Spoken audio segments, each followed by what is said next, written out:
Alright guys, welcome back to the channel, Shadow Sword Airsoft East. Got ourselves another review here. This is the G&G FAR 556. FAR 556. What is it? We're going to find out. We're going to get into it right now.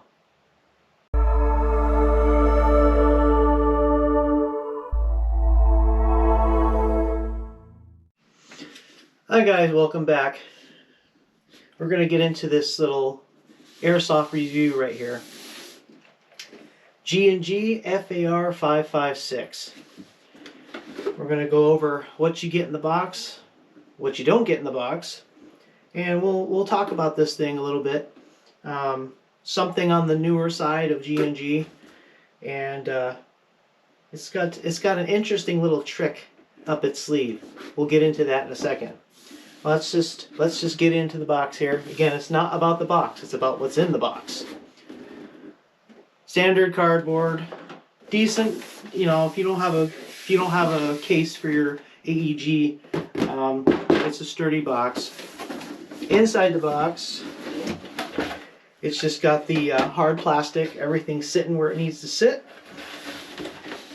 Of course, you have your manual, warranty information. This card here says that they have a warranty through G&G for 90 days.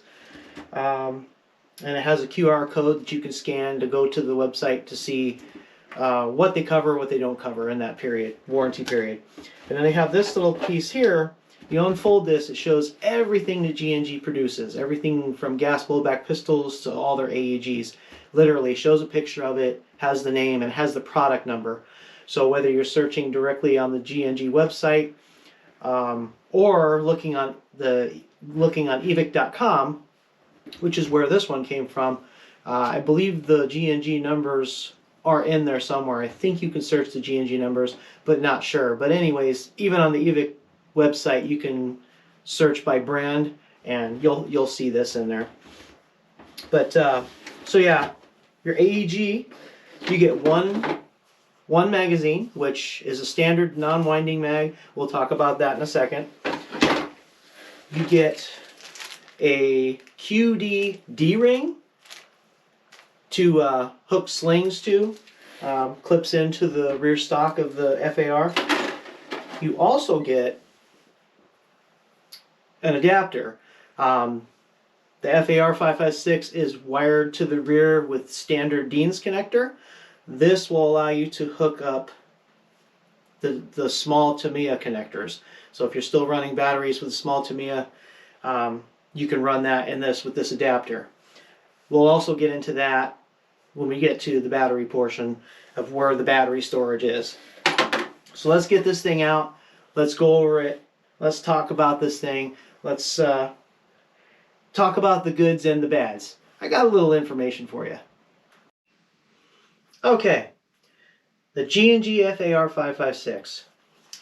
First impression out of the box.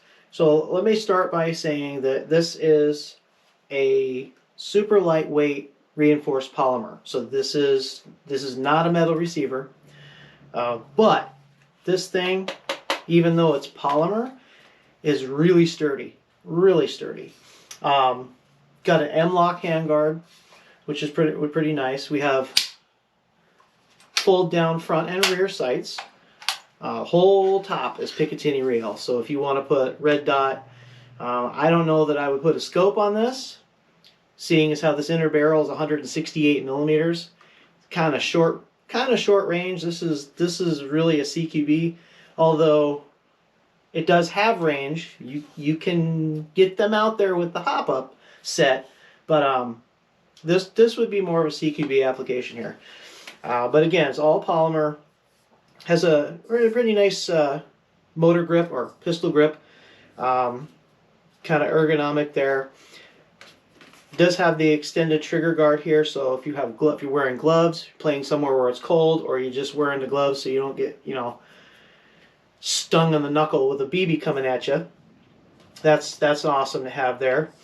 It has a flat face trigger. I don't know. Might be able to see it there with the little tag behind it. It's a flat face trigger, and this has a built-in MOSFET. Now this MOSFET is programmable.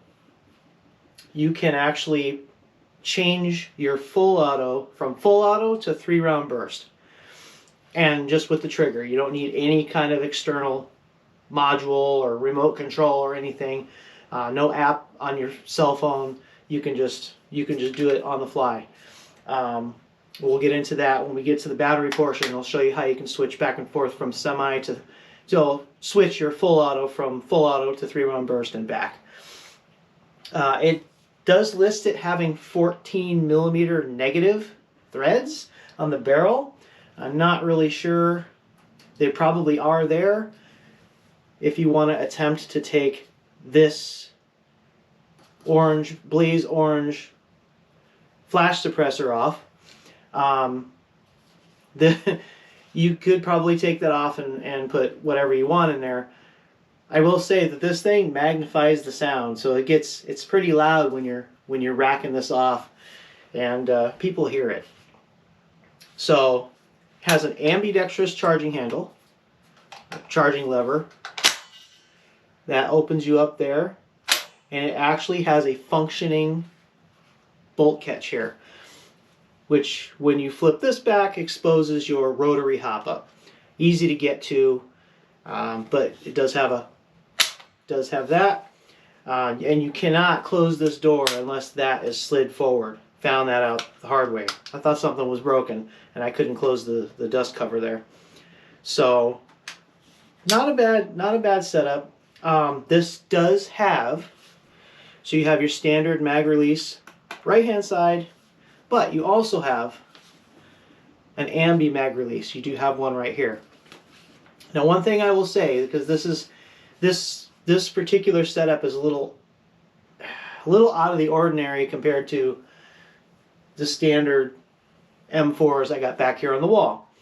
The whole hop-up section and where the BBs feed put some, I don't want to say strain. It doesn't put strain on the magazine, but the magazines don't fall out. You got to yank them out.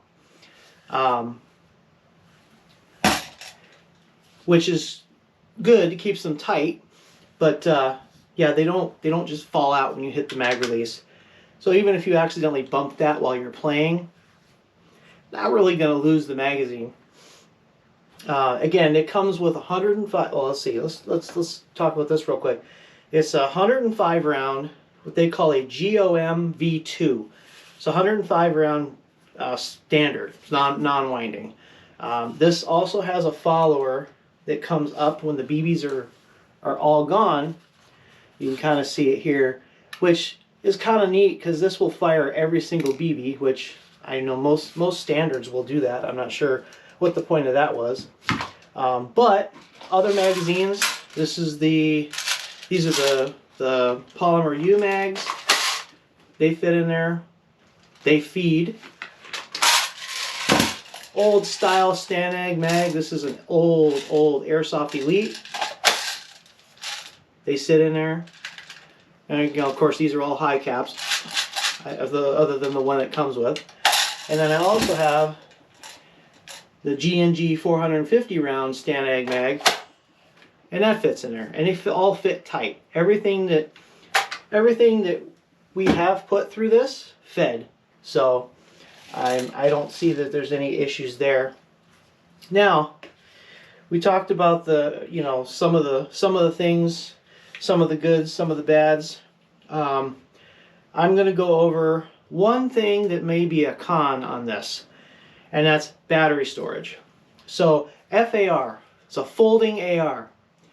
So with that, your rear stock folds, okay?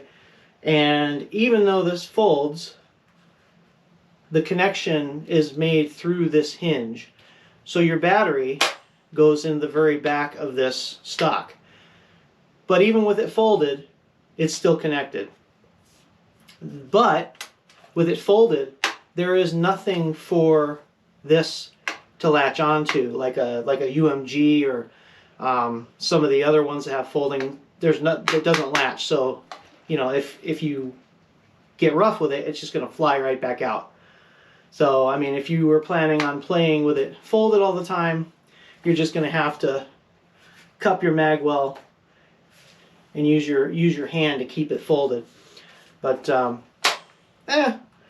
that could be good, that could be bad. I'm okay with, you know, using the stock like normal. This thing is short enough. If you're running CQB, it's really not that big. Well, let's get into this. This one I'll call a con. So your battery compartment is literally right in this little section here. There's a little latch. Push the latch down. The rear plate comes off. And there is where your battery goes. And that's all the space you get. So, thinking I had a LiPo battery that would fit this, turns out I didn't. I contacted EVIC's tech department and asked them, you know, what fits in here, and they sent me back a part number, literally a part number that I could search the website and purchase, and they're not that expensive. Matrix makes these. Matrix makes a lot of batteries, and a lot of LiPos are in this configuration, but this particular one is 1,000 milliamp hours, 11.1 20C. I'll put a link to this exact part number on the description of the video here. This one fits. It had to be specific length because there's the one that I had putting it in here, it didn't sit flat. So you don't have a lot of wire, you know, there's not a lot there. And when you put this in here, this battery will fit. Plugs in, you can tuck your wires, nothing gets pinched, nothing gets split, and then you can actually put your cover back on. Of course, I thought it was latched. And it clips in, keeps this on. Now you're live. So, a little bit limited on the battery storage. Like I said, I'll put a link for this particular battery in the okay, so when you go to EVIC's website and you click on this item, which will be in the description, like I said, you can go on specifications. It's either on the specifications, or if you scroll down and it talks about the battery, it'll show you it's 105 millimeters long. It's how long, how wide, how thick. It has to be that exact measurement to fit in here. But it fits, and this thing is really snappy. It's really snappy. Here's semi. It's a really sweet, really short, just a snappy trigger. And again, it has an electronic unit in here. This is an electronic MOSFET. So now your full auto rate of fire on 11.1, it's really fast. So if you're running standard mags, you're going to run them out pretty quick, running it on full. But here we go into the programmable trigger. So that was your full, okay? So now if you go semi, pull the trigger and hold it. You hold it for a few seconds, then it'll beep.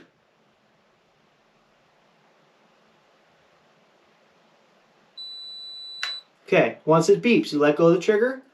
Now when you go to full and tap the trigger, 3-round burst. I think that's really neat. That's going to save you some BBs, so you're not just ripping them all off. And even if you run a high cap in this and you're conservative and you just run a 3-round burst, you hit somebody with 3 BBs, most of the time they're going to call it. They're going to call their hits. So that's and you can, to put it back, you go back to semi, fire it, and hold the trigger till it beeps. It takes a while. It's not just a couple seconds. Let's see. Wait for the beep. Let go. Now when you flip it to full, it's back to full. So that's actually a kind of a neat feature. I think that's pretty cool. So let's get into the FAR section of this. So FAR, this is a folder. Very interesting. It's something different. This was a happy birthday to me, so I ended up getting this. I caught this again for evic.com. Check out their epic deals. If you're searching or you want to get something, add something to your collection, or you're trying to just start off, there are a lot of things that pop up in the epic deal that are a sale price for a certain amount of time. It could be a couple hours, it could be a couple of days. But you catch some really good stuff. I've come across some really good deals, good stuff to add to the collection. And I thought this was different. So now on the receiver it says combat machine. I have a G&G combat machine. It's the CM16, I think they call it. And that thing's been a beast. I can put any magazine in that thing. It's got the carbine. It's front wired. Throw the battery in there, 9.6 volt battery. Throw it in there. Throw a magazine at it, and run with it. And it's, even though it's polymer, it's been very durable. So I figured, let's give this guy a try. It's got some new technology, different motor setup, the electronic MOSFET in here, programmable trigger, flat face trigger, which is actually pretty nice. It seems to kind of shorten the throw a little bit, but being that it's the FAR, that's a folder. Okay, so you got this little tassel right here that I'll get into in a minute. So basically, you grab, and you can do this, and you can do this hand on this side. For me, being right-handed, I would be doing it on this side, but I'm going to flip this around, try and do this left-handed, so you guys can see how this works. So you grab this tassel here and you pull up. Pull it all the way out till you hear the click, and I'll explain why. So once that clicks, there's a little hook there. Hook comes off, this slides around, and it clips into the receiver. So now your front half is folded in. And then of course, for the rear, there's just a little button there, and that folds. And now you can throw this in a backpack. Fold your sights down, compact carry. I saw a video somebody posted on YouTube. They had this in an ammo can. Now I'm not sure what kind of ammo can they had, but my ammo can, it did not fit. It went in, but I could not close the lid. It was just up just a little bit too high, so I don't know if they had a plastic ammo can. My metal ammo cans are the large size, they're not the skinny ones, but it did not fit. But I mean, still, you can throw this in a backpack, grab your BBs, and head to the field wherever you're playing. Now, when you pull that tassel all the way till you hear the click is pulling in the hop-up unit. If the hop-up unit is not in all the way, it does not.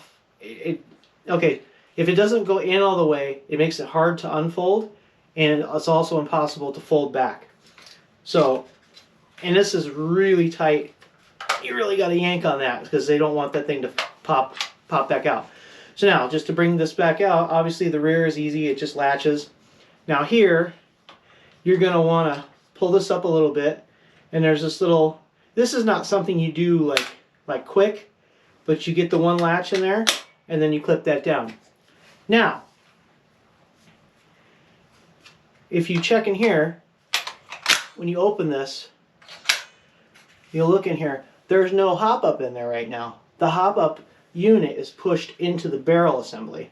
As soon as you put a magazine in here, and I'm just going to simulate it by putting my finger up on the little feeding tube, now that pops back out. So when you pull on this tassel, what that does,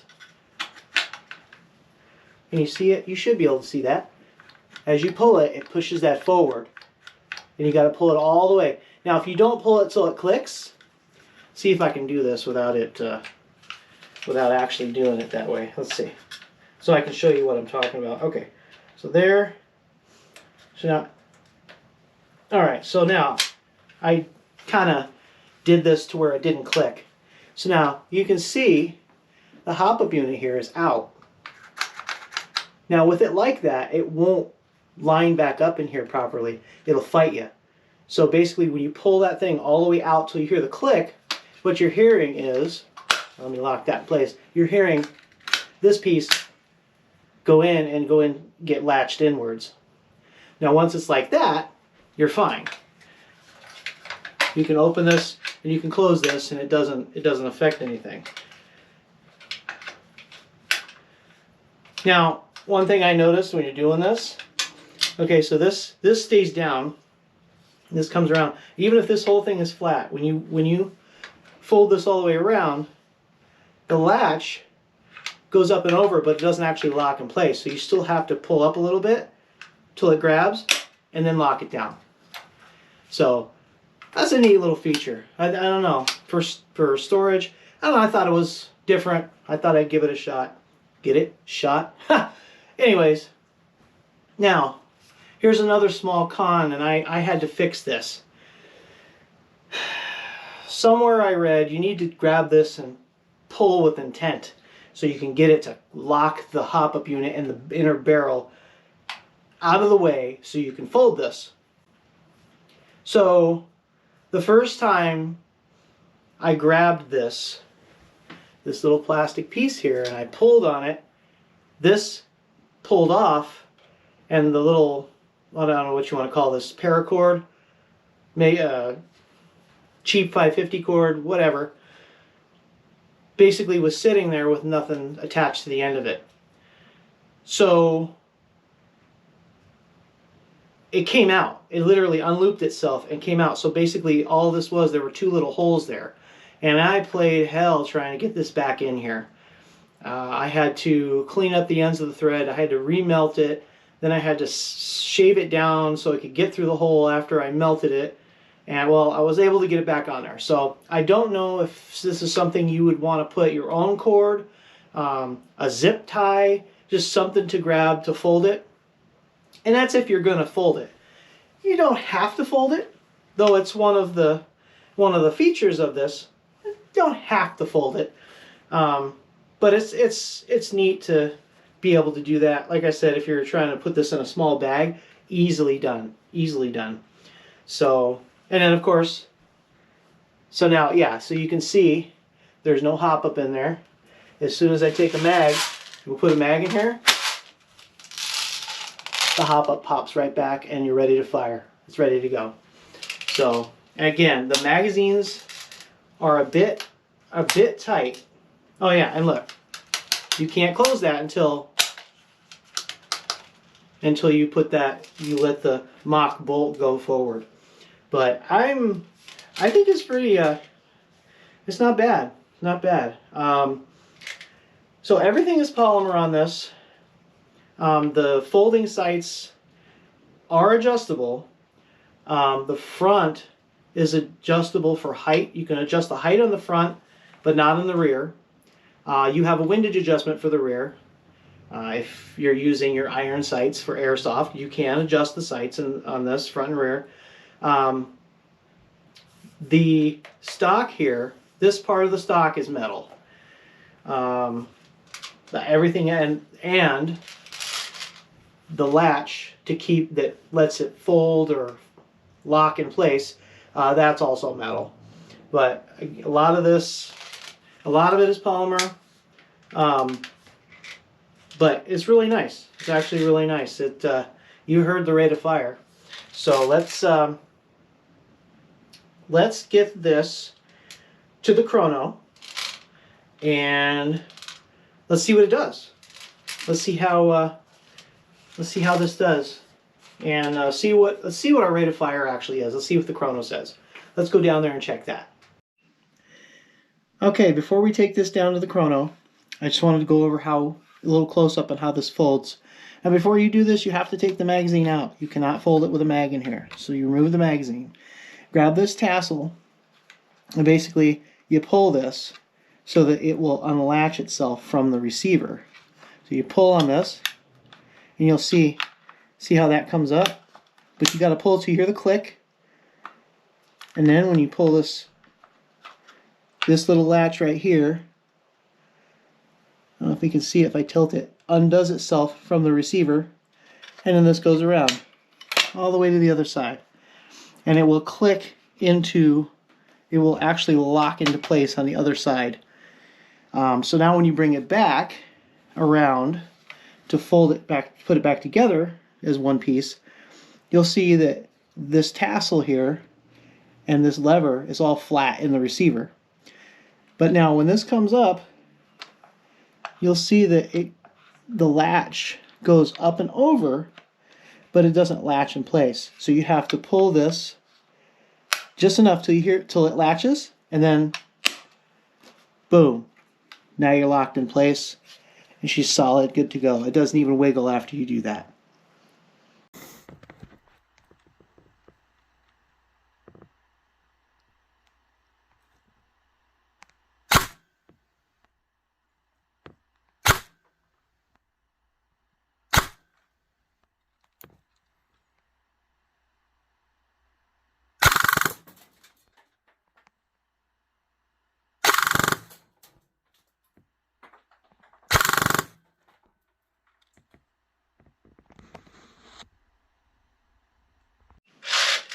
So there you see on the chrono, we're in the 330 range, which isn't bad. It's perfect for indoor, for CQB.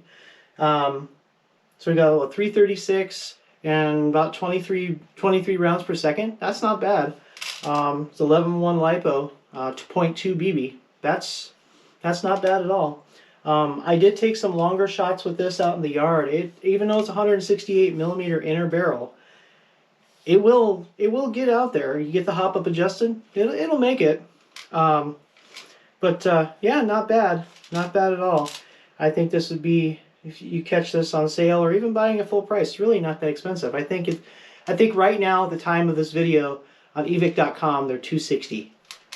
So, you know, it's an under 300 with some electronics inside, some, you know, ergonomic stuff, flat face trigger. Not bad at all. So I will put a link to this. One little tidbit, I did contact G&G directly, got them on the email.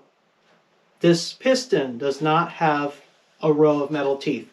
So it's a plastic, they're plastic teeth, and I imagine the very front, the very last one is probably got one metal tooth. Most polymer pistons are like that. So if you want to change that out, you know, that might be something to think about. But they claim that the polymer internal piston can handle the lipos. So we'll see. We'll get some mileage on this and we'll see if this thing, if I blow it up, well, there'll be a video about it and we'll get into that and tear it down and see what's inside. Looking at the listing, it says that it has 8 millimeter bearings. So it's got decent, you know, ball bearing bushings. It's got some decent stuff in it. A 25K motor. So, I mean, and a 25K motor and running 11.1. So it's very snappy. I would recommend it. I don't know anybody who has a lot of miles on them yet, but we'll see. It's a G&G. Like I said, I have thousands of BBs through my combat machine. Never had any problems with it. So good one. Good one for G&G, coming out with innovative products, and they're still doing it. They're still doing it. So check this out. You can, like I said, I'll put a link for this, and I'll put a link for the battery that fits this, the rear stock, and it just fits. Anything bigger, it will not fit. So if you want to grab two, have an extra. And so I'll have links for all that. Thank you for watching, and stay tuned. We got some other videos to come. I still have an M249 review to do, and we'll get that going. And hopefully when the weather clears, as I live where the weather gets nasty in the winter, as soon as the weather clears, we're going to get some outdoor stuff, and we're going to chase some people around with these and see what they think on the other end of this BB thrower. We'll see what they think of it. All right. Thanks again. Thanks for watching. Drop a comment if you like. Like and subscribe if you would like. I would like it. But, yep. Stay tuned. We'll have more to come. Take care, guys.